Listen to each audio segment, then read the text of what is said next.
La trayectoria del Hombre Araña por llegar a la pantalla grande fue complicada. Luego de una serie de adaptaciones para televisión, una de ellas live action, hacía falta que el personaje insignia de Marvel saltara a la pantalla grande. Tras conflictos económicos con la editorial Marvel Comics allá por los 90, luego de tomar malas decisiones financieras en cuanto a la venta de historietas, estos tomaron la decisión de vender los derechos cinematográficos de varios de sus personajes más importantes. Eso para evitar la quiebra. Los X-Men, los Cuatro Fantásticos, Hulk y Spider-Man fueron algunos de los seleccionados. El Arácnido no la tuvo fácil, pues tras una serie de complicaciones en cuanto a los derechos de autor y distribución allá por los 90, unos borradores del director James Cameron también salieron a la luz porque él tenía la intención de llevar Spider-Man al cine. La disputa se resolvió y el ganador por los derechos en el cine fue ni más ni menos que Sony Pictures, quienes consiguieron ser quienes adaptarían de una vez por todas al Cabeza de Red. Es así como rápidamente se formó a un equipo y se eligió a un director peculiar para llevar las riendas de este complicado proyecto. Sam Raimi, un director enfocado en el cine de serie B y que logró el éxito con la popular The Evil Dead, protagonizada por el siempre carismático Bruce Campbell en el papel de Ash Williams, el cual por cierto ha interactuado con el universo Marvel en la serie de cómics de Marvel Zombies, y sí, también con el buen Arácnido. Raimi tenía un trabajo complicado, pues los intentos anteriores fueron un fracaso. Sin embargo, prestó atención al guión descartado de James Cameron y comenzó a formar su propia visión. Además, había un as bajo la manga. El director conocía a Spider-Man, pues durante su infancia coleccionó historias del volumen 1 de The Amazing Spider-Man, desde los clásicos de los 60, 70 y entrados los 80. Se cuenta que de pequeño sus padres le permitieron pintar en la pared y este dibujó a un hombre araña. Corría el personaje por sus venas y tanto el productor Avi Arad como Laura Siskin lo seleccionaron para llevar al trepamuros al cine por primera vez. Raimi estaba impresionado por cómo los artistas de cómic contaban la historia a base de dibujos, y este buscó algo similar. Pero al mismo tiempo dudó si sus capacidades como director, acostumbrado a proyectos de bajo presupuesto, podrían con la creación de algo de tal magnitud. Sus primeros miedos, como no podían ser de otro modo, serían cómo le haría para que el personaje se moviera como en los cómics, con la gracia y las posiciones de una araña, pero eso ya sería problema de efectos visuales, por ahora. Lo complicado sería escoger al elenco, aquellos que tendrían que llenar los zapatos de los personajes principales. Kristen Dunst, famosa por Entrevista con un vampiro o Triunfos robados, se ganó el papel de la pelirroja Mary Jane Watson, mientras que el villano de la cinta sería interpretado por el gran Willem Dafoe. Pero el importante, sin duda, es Peter Parker, quien llevaría el peso de la película en sus hombros. Leonardo DiCaprio, que ya estaba considerado y cuya carrera desde los 90 estaba disparada, fue uno de los fuertes candidatos. Incluso James Franco intentaría tomar el manto del Cabeza de Red, aunque este le darían un papel diferente, pero no menos importante, el de Harry Osborn, mejor amigo del protagonista. Entonces, ¿quién más? Jude Law, Heath Ledger. Resulta que Sam Raimi tenía en mente a alguien en particular. Así es como un joven Tobey Maguire entra en el tablero y resulta que tanto el director como su esposa estaban encantados con la cinta de Cider House Rules, donde el joven fue protagónico. Lamentablemente Sony dijo que no. Sin embargo, Raimi le propuso realizar las pruebas de cámara, y al ser estas presentadas al estudio, se dieron, quedándose con el papel de Peter Parker. Y ahora, con todo listo, el proyecto de Spider-Man estaba listo para arrancar. With great power comes great responsibility.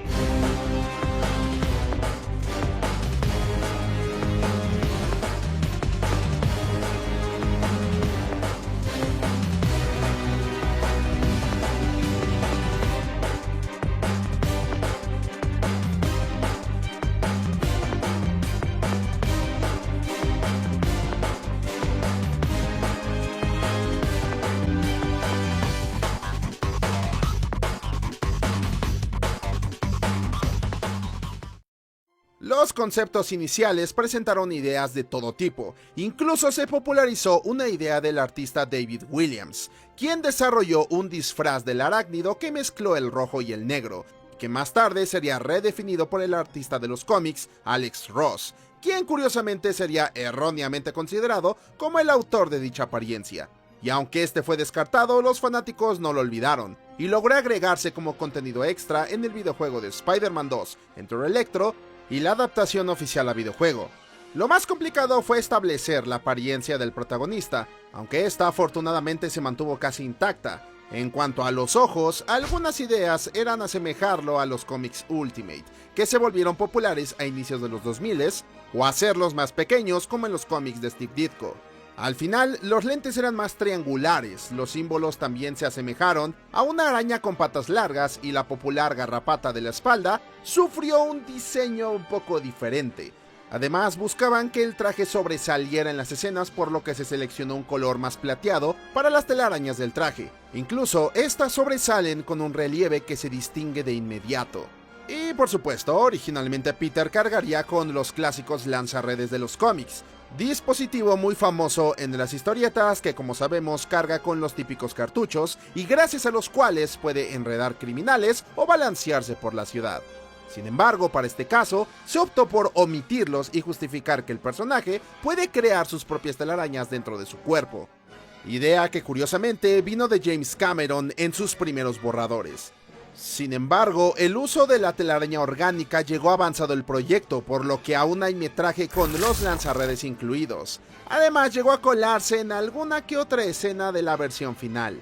Por otro lado, los conceptos del Duende Verde, que también contó con diseños descartados de Alex Ross, el cual contaba con un estilo más apegado al clásico, aunque tenía la peculiaridad de tener un manubrio en el planeador.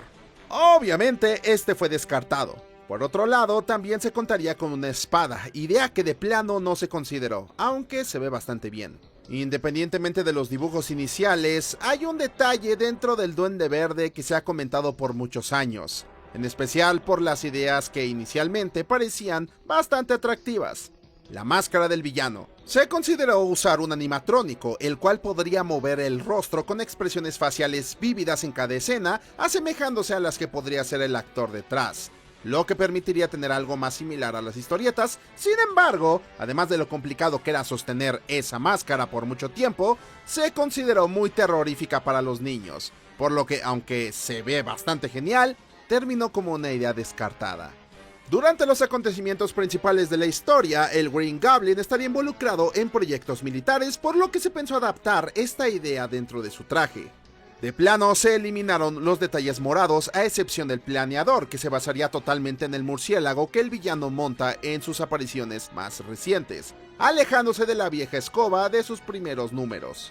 Con la máscara se tuvieron muchas ideas, pero se optó por un diseño metálico, cuya única característica expresiva sería que el duende podría mostrar sus ojos al hablar. Las bombas calabaza también sufren un cambio, pues pierden el característico rostro de Jack-o'-lantern. Y en general, todo rastro de elementos relacionados al Halloween que están presentes en el cómic clásico, para pasar a un soldado militar armado hasta los dientes. Tomando inspiración en lo que parece en la película Un gusto de Norman Osborn por las máscaras, se buscaron diseños más clásicos para el rostro, y experimentando aquí y allá, se llegó a la apariencia que todos conocemos, el cual terminó siendo del gusto de algunos y el disgusto de otros. ¿Tú qué opinas? La historia que Sam Raimi quería contar para este Hombre Araña tenía que respirar la esencia de los cómics clásicos del personaje. Sin embargo, no fueron las únicas inspiraciones. Vamos por pasos. En primer lugar, hay que tomar en cuenta Amazing Fantasy número 15, donde debutó Spider-Man. Al menos la primera hora de la película adapta totalmente esta historieta, tomando la muerte del tío Ben como detonante para que Peter Parker se convierta en un superhéroe. Aunque hubo algunos cambios, como la araña genéticamente modificada en vez de afectada por radiación, aunque la actualización de la historia y el papel de Ben Parker en la formación de su sobrino salen directamente de las páginas de Ultimate Spider-Man, serie de cómics dibujadas por Mark Bagley y escritas por Brian Michael Bendis que actualizaban al Hombre Araña a tiempos actuales de los 2000. También se tomaron en cuenta números principales donde el villano principal era el Duende Verde, generando calcas de portadas o momentos que muchos recordarán, hasta la idea de adaptar la icónica batalla en el puente de The Amazing Spider-Man número 121, solo que en este caso sería Mary Jane la chica secuestrada y obvio no muere. Sin embargo, la actualización de toda la trama requirió realizar algunos cambios para darle más coherencia a la historia. Por ejemplo, la famosa frase "un gran poder conlleva una gran responsabilidad" sería acreditada al tío Ben, a diferencia de los cómics donde era un sermón que Stan Lee colocó para cerrar la historia. La serie de los 90 también hizo el cambio y parece que Sam Raimi puso especial atención en esta serie para aterrizar varios conceptos importantes. La frase de Ben Parker rápidamente se convirtió en uno de los momentos más recordados de la película, y para creencia popular, la frase sería autoría del tutor de Peter, aunque no fue así. Y es más, parece que ni siquiera fue de Stan Lee, el cual parece la tomó inspirada en un discurso de Franklin Roosevelt antes de morir. Y por lo visto podría haber incluso referencias anteriores a dicha frase, remontándonos hasta la Revolución Francesa o la Biblia. El protagonista de la película, nuestro trepamuros, nos presenta una adaptación que toma casi todo del cómic: el sentido de la responsabilidad, su incapacidad de socializar y el haber crecido con una pareja de tíos amorosos. Raimi dejó claro que deseaba enfocar las características principales en el nerd marginado que recibe poderes. Citando las ideas clásicas de Stan Lee, Spider-Man debe ser poco atractivo, tener acné, caspa y demás defectos en toda la piel. Esto con la intención de que el consumidor se pueda identificar con él. Sin embargo, claramente no es factible para el estudio, por lo que seleccionaron a Tobey Maguire, el cual feo no está. De cualquier modo, se buscó representar la confianza del Hombre Araña siempre que porta la máscara. Aunque no es un experto luchador, busca aprovechar sus reflejos y velocidad lo mejor que puede. Y aunque el típico sentido del humor del personaje está diluido mucho, seguimos con algunos comentarios típicos del arácnido. Querían que cuando la máscara estuviera al frente fueran momentos de más tensión, por lo que el recurso cómico se mantiene al mínimo en la mayoría de estas escenas. Cuando tenemos a Peter Parker, por el contrario, lo vemos titubear al hablar, bajar los hombros y balbucear. Este Peter Parker buscó ser algo diferente a otros héroes del cine, como un don nadie en la sociedad que tiene el apoyo de su tía y amigos, pero no puede tener a la chica de sus sueños por falta de carácter y un poco de ingenuidad. Sin embargo, se da cuenta de que tanto en su vida como civil, así como Spider-Man, siempre habrán personas dispuestas a sabotearlo, y parte de su arco es aprender a superarlo. Aunque a veces parezca lo contrario, la gente lo apoya siempre. Paremos un segundo para hablar sobre los efectos visuales, detalle que preocupó bastante a Sam Raimi, ya que, como sabemos, el balanceo por la ciudad es sumamente fundamental para este personaje. El arácnido encuentra en los techos un espacio perfecto para patrullar, por lo que era importante que no solo dichas escenas se vieran bien, sino que requirieran encontrar un estilo realista que hiciera que también se notaran atractivas. El director define esto como un baile, lo cual permite realizar acrobacias aéreas sin necesidad de verse deforme como en algunas historietas, pero manteniendo el estilo de, por ejemplo, las series animadas, lo que nos dio por primera vez un balanceo fluido en una adaptación, encadenando sus movimientos. El trabajo de efectos visuales fue espléndido, sobreviviendo a la prueba del tiempo, y aun cuando posteriormente se trabajó en algo más sobresaliente, lo que se hizo en El Hombre Araña envejeció de maravilla, haciendo que existan momentos donde dudas si lo que estás presenciando es real. Para esto debemos agradecer a John Distra, diseñador de efectos visuales, que convenció a Sam Raimi de que el trabajo para esta cinta podría incluir animaciones digitales y estas lucirían reales. Por cierto, ¿quién es este señor? Bueno, fue uno de los responsables de que Star Wars fuera revolucionaria en cuanto a efectos visuales junto a George Lucas, así que sin duda había pedigrí en esta materia. Gracias a una mezcla de enormes sets, dobles y CGI lograron un equilibrio perfecto. Los diseñadores de producción fueron los responsables de lograr que muchas de las locaciones fueran sets creados específicamente para escenas particulares. La idea principal es que Spider-Man estuviera en un techo donde solo él podría estar. Luego desarrollarían una serie de maquetas que posteriormente serían replicadas a gran escala, lo que le daba a la cinta ese sentimiento de realidad tan peculiar, utilizando al mínimo posible pantallas verdes o azules. Dentro de la producción todo era importante, incluso consiguieron a un experto en arañas para recolectar a las criaturas que aparecen al inicio de la cinta. Al final, la seleccionada para morder a Peter Parker fue la denominada Esteatoda, ya que esta era pequeña y discreta, pero con un cuerpo que permitiera verla fácilmente. Y de esta forma, la escena en la que Peter es mordido sería justificada, ya que no se daría cuenta al recibir el ataque. Pero no sería el único uso que le darían a estos arácnidos, ya que buscaron cómo es que se mueven distintos tipos de arañas para que el equipo de efectos visuales pudiera replicarlo para varias escenas donde el Hombre Araña está trepando muros. Lo curioso es que se cuenta que fue difícil mantener a Tobey Maguire cerca de estas criaturitas. Sin duda, uno de los elementos más destacados de toda la producción es el villano, el Duende Verde.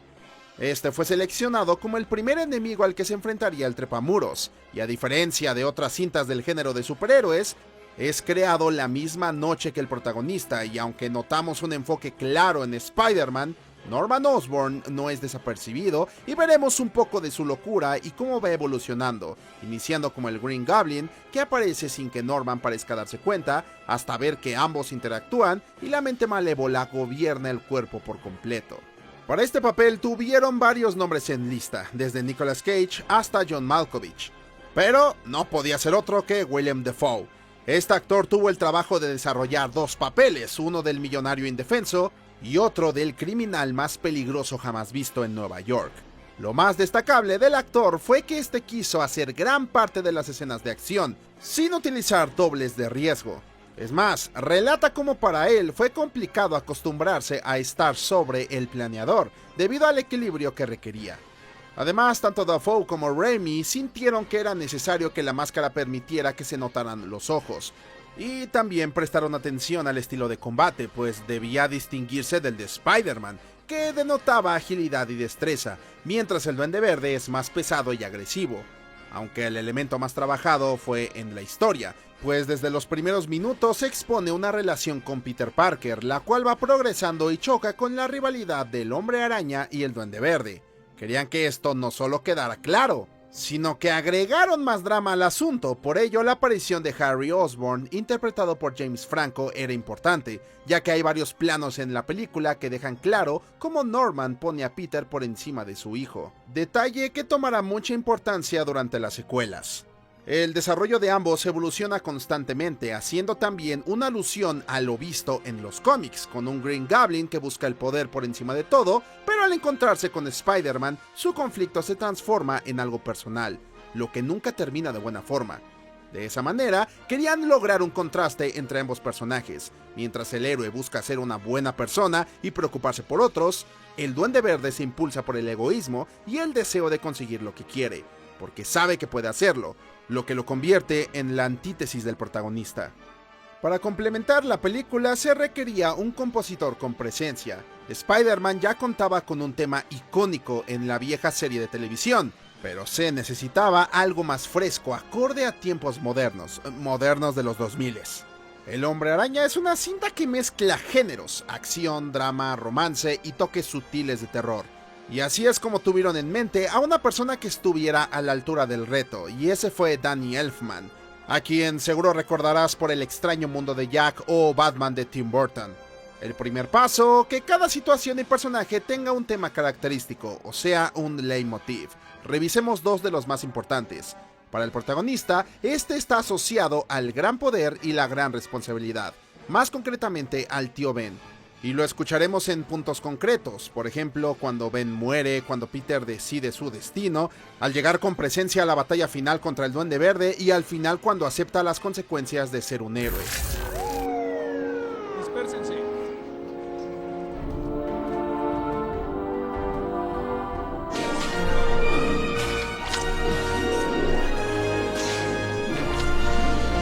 Pero nunca olvidaré estas palabras. Un gran poder conlleva una gran responsabilidad. Tan marcado que hasta sería parte de su regreso en No Way Home. Y el del villano no se queda atrás. Al inicio notaremos pedazos del tema del Goblin, pero durante gran parte de sus apariciones iniciales parece contenerse como si no estuviera completo. Primero al atacar a los militares y luego en la pelea de Times Square, como si el duende aún no controlara del todo a Norman.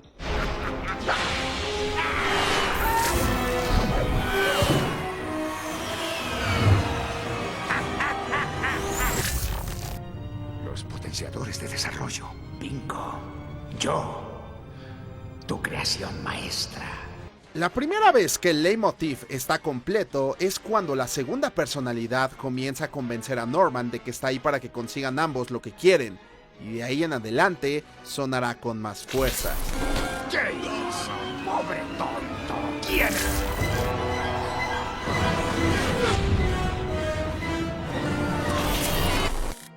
Su tema queda tan marcado que por un segundo se escucha cuando la tía May impide que Norman pruebe la cena de acción de gracias, dando a entender que el Duende Verde se molestó al ser atacado y rechazado por la tía May, pero el tema se calma al ser Norman quien tiene el control.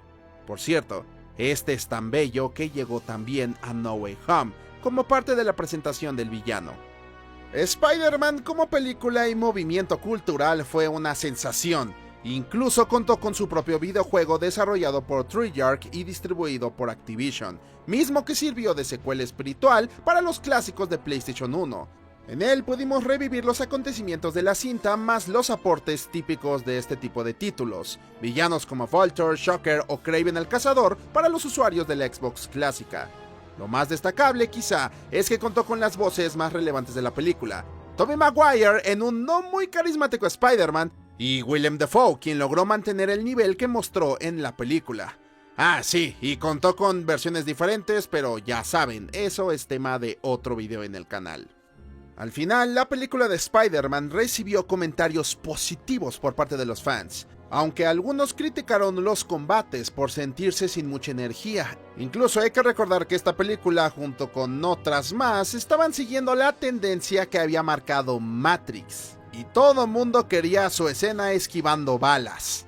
Aunque, por otro lado, esta pasó sin duda como un clásico del cine, contando con momentos icónicos, como el beso invertido entre Peter y Mary Jane, que ha sido replicado y parodiado múltiples veces, además de la ya famosa frase del tío Ben, donde dice que un gran poder conlleva una gran responsabilidad, sin olvidar toda la bola de memes que se han generado en la comunidad de Spider-Man. Y aunque parezca que ya no hay de dónde rascarle, siempre sale uno nuevo que nos hace reír. El impacto cultural de esta película es enorme, y terminó influenciando a las secuelas claramente, y próximos proyectos en reboots.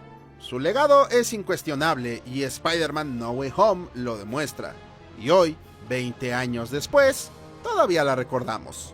E incluso les recuerdo que gracias a esta, yo soy fanático de Spider-Man y estoy parado o sentado donde estoy en este momento.